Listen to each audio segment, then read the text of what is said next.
There are two things that you can do to avoid being diagnosed with high blood pressure when you actually just have white coat syndrome. The first one is deep breathing exercises before you enter the room that your blood pressure is going to be tested.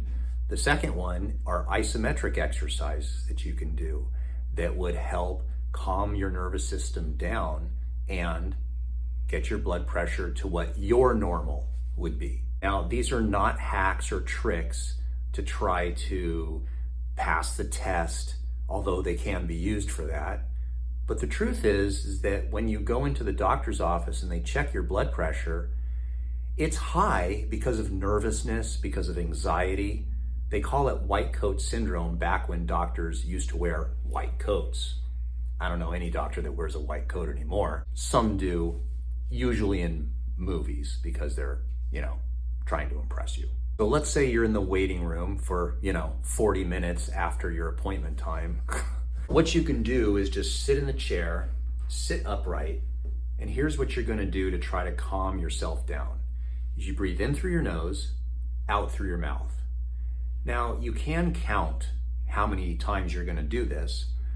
The time that you're gonna do it is about 5 minutes, but that amounts to, if you do it right, maybe 30 deep breaths.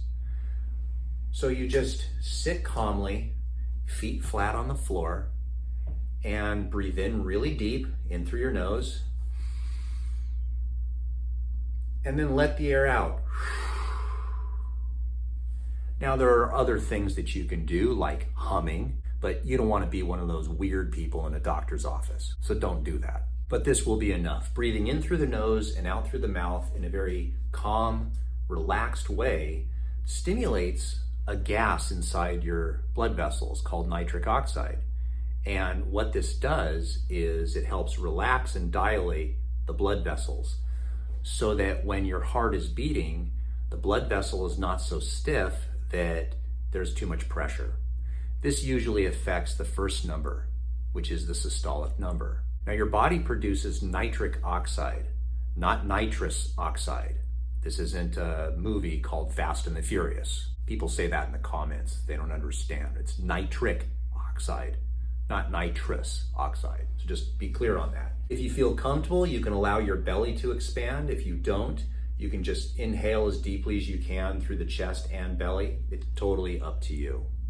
The second method is to do isometric muscle contractions. What I used to suggest to people to help their anxiety was to grab a magazine in the doctor's office, roll it up, and just squeeze the magazine. Remember those magazines in doctor's offices that you'd flip through the magazine and there was nothing but pharmaceutical ads, and you were wondering if that's where the doctor got their education from, was just the ads in People magazine? That's from a different era.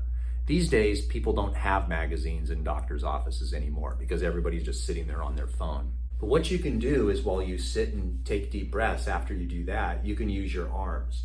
So what you can do is you can go to your forearm, and this is about a perfect size, and just squeeze the arm for about 20 seconds. That's really all you need. So you can squeeze your arm and then let go. And then to make sure that you're not losing blood flow into this hand, do the other one and squeeze here. So you can sit there in your chair and alternate between hands. You can also squeeze your thighs with your hands. 20 seconds on, 20 seconds off. You do that for about 2 minutes, and an amazing thing happens. You calm down. Your anxiety is less. The deep breathing and the isometric contractions can help you so that when you go into the doctor's office, the blood pressure stabilizes and becomes more representative of your normal blood pressure. By the way, you don't have to subscribe or smash the like button. I hate it when people say that. I mean, it would help the algorithm, help a brother out. You do what you want. I don't really care. I got another one for you. The last thing, and this is a bonus for you, is if you have anxiety, if you're nervous around a doctor's office, if you get really scared as soon as they put the blood pressure cuff on you, ask the nurse to put the blood pressure cuff on your arm. Go ahead and secure it, and just give you a couple minutes to take deep breaths first before she starts pumping up the cuff, because that can be a problem too, is that they rush you into the office, check your blood pressure, secure it too tight, go through the protocols of relaxing before you have the blood pressure taken. Most nurses will allow you to do this because most nurses understand that white coat syndrome is a real thing. If you want to know more about other mistakes that can be made when checking your blood pressure, go ahead and click this video right here. This would be very important for you to watch, because if you don't know the mistakes, either you or your doctor's office is making these mistakes and your numbers are off, and that may be a reason why you're given unnecessary medication. So click the button or the box. No real button to push. It's a good video.